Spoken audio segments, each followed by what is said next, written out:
Is your Volvo XC90 or XC70 key fob not working? The most common cause is a dead CR2032 battery. First, locate the seam on your key fob. It's usually along the side.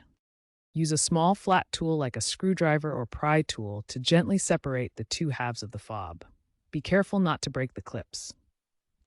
Inside, you'll find the CR2032 battery. Remove the old battery. Insert the new one with the correct orientation. The positive plus side should be facing up. Finally, snap the two halves of the fob back together, ensuring a tight fit. That's it. Your key fob should now be working. This DIY fix is cheaper than going to the dealership, about $5 versus $50 to $100. If your remote is still not working after replacing the battery, check these troubleshooting tips.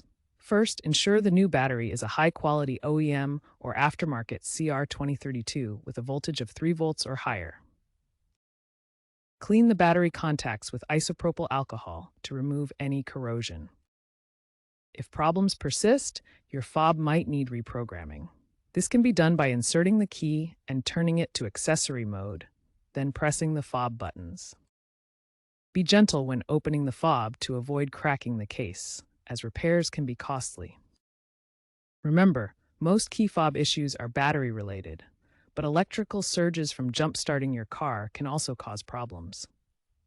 If you are still running into issues, consider going to a professional.